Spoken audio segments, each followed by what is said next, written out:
मुंबई आणि महाराष्ट्राच्या अनेक जिल्ह्यामध्ये अतिवृष्टीमुळे फार मोठं नुकसान होत आहे. लोकांचं जनजीवन विस्कळीत झालेलं आहे.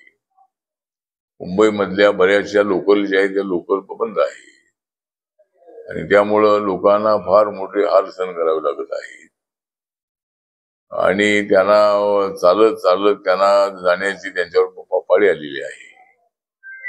एक तर या अतिवृष्टीमुळं प्रचंड नुकसान झालेलं आहे.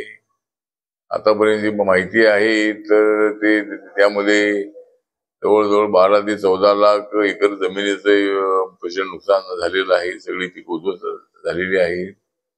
त्याचबरोबर आतापर्यंत जवळजवळ 12 लोकांचा मृत्यू झालेला आहे. अनेक लोक वाहून गेलेले आहेत.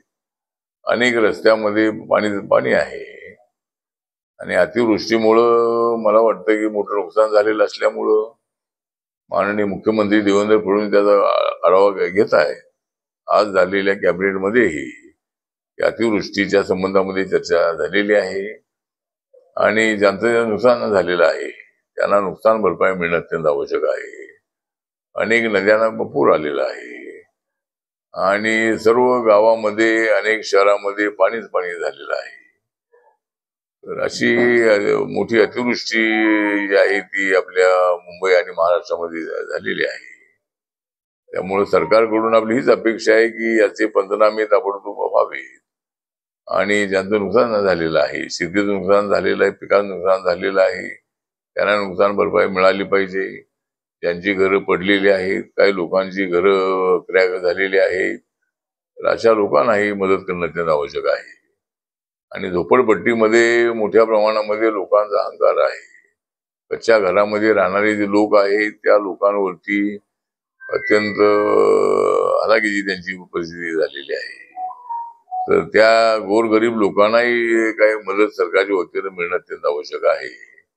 जनजीवन विस्कळीत झालेलं असल्यामुळं मला वाटतं की हे फार मोठी आपत्ती जी आहे ही आपत्ती आपल्या मुंबई महाराष्ट्रावर आलेली आहे आणि या वर्षी प्रचंड अशा पद्धतीचा पाऊस पडलेला आहे. अनेक मोठ्या मोठ्या नद्यांना, छोट्या नद्यांना पूर आलेला आहे. त्यामुळं पुरामुळे होणारं नुकसान जे आहे ते टाळायचं असेल तर पुढच्या काळामध्ये नद्या जोडण्याचा कार्यक्रम सरकारने हातात घेतलेला आहे. त्या कार्यक्रमाला गती देणं अत्यंत आवश्यक आहे आणि राज्य सरकारच्या वतीनं मला वाटतं की नद्या जोडण्याच्या कार्यक्रम सुरू आहे आणि अशा पद्धतीची अतिवृष्टी जर काही ठिकाणी झाली तर ते जे पाणी आहे ते पाणी समुद्राकडे न जाता ते पाणी दुसरीकडे वळवलं पाहिजे. आणि मी अनेक वेळेला मागणी केलेली आहे की मुंबई आणि कोकणच्या परिसरामध्ये पाऊस मोठा पडतो. यावेळेला तर महाराष्ट्रात अनेक जिल्ह्यामध्ये पाऊस आहे, परंतु अतिवृष्टीमुळे ते जे सगळं मोठं पाणी आहे ते समुद्रात जातं. त्याऐवजी ते पाणी अडवून ते दुसरे काही डॅम बनवून त्याच्यामध्ये सोडलं पाहिजे. तो डॅम भरत झाला तर ते दुसऱ्या डॅम मध्ये पाणी पाठवलं पाहिजे. अशा पद्धतीचं नियोजन जे आहे ते नियोजन होणं अत्यंत आवश्यक आहे. आणि माननीय देवेंद्र फडणवीसजी, एकनाथ शिंदेजी, अजितदादा पवारजी या सगळ्या घटनांकडे लक्ष देऊन आहेत.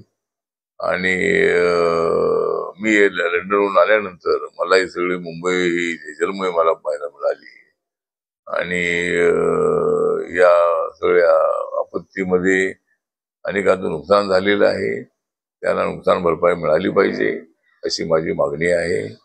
जय भीम.